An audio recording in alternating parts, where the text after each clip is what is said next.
Let me come to my conclusion then.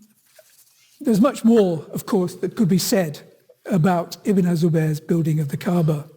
There's more that can be said about the significance of the Hijr and about why, after building the Dome of the Rock, Abdul Malik allowed it to become a center of secondary importance relative to the Kaaba. My main argument, however, is that Ibn az-Zubayr's rebuilding of the Kaaba, which is perhaps a suggestion rather than argument, but I'll stick with argument. Ibn az-Zubayr's rebuilding of the Kaaba, albeit that it was overturned by Abdul Malik and al-Hajjaj, seems to have been crucial for the incorporation of the Kaaba into the Hajj and perhaps into Islam.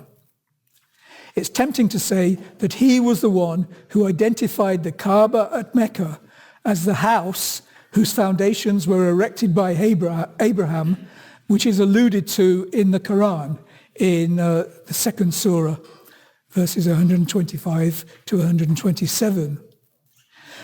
I don't go so far as to say that the Kaaba had no significance for Islam until that time, but its status seems ambiguous. In spite of what tradition tells us about the Prophet's takeover of the Kaaba when he conquered Mecca, it doesn't seem to figure very prominently in the first 70 years or so of Islam, and is rarely referred to in connection with the Hajj during that time. As in other areas of the development of Islam, Ibn az-Zubayr set an agenda that the Umayyad caliphs had to follow. Ibn az-Zubayr it was who first introduced an Islamic coinage which carried the name of Muhammad. After Muhammad's death, this is the first concrete evidence that we have of the name of Muhammad, the Prophet. He also insisted on his coins that Muhammad was the messenger of God, in contrast to the Umayyads, whose idea of religious authority centered on the caliphate rather than on the Prophet. So what I'm suggesting is that it's here with Ibn az-Zubayr's rebuilding of the Kaaba in the context of this civil war and this series of rebuildings of the Kaaba that we should look for the time when the Kaaba comes to be incorporated into Islam for the first time. Thank you. You do get the impression that the building of the Kaaba by Ibn az-Zubayr was more important than the tradition shows it to be. As you say, there are all these stories about him sending off to the Yemen for valuable materials to put into it. And the form, having two doors, does suggest that it was a building that should be entered into. Whether that covering over of the Hijra was meant to make it into something like a church shape, with apse on the end, I don't know. But it could be that his ideas about worship were based on other models, and that the current practice of worshipping entirely outside, going around the outside of the building, is a reversion to an earlier pre-Islamic tradition. What you say about Abraham being the founder of the first mosque is not quite accurate. There are references in the Quran to Abraham building a house. And house in this sense clearly does mean a house of God, a sanctuary, but not a mosque. If you look at material in the Quran about the sanctuary in general, if you look at the verses about Abraham and the house that he built, and if you look at other verses about how you should perform Hajj and how the house relates to Hajj and that sort of thing, it's difficult to come up with a picture that's static.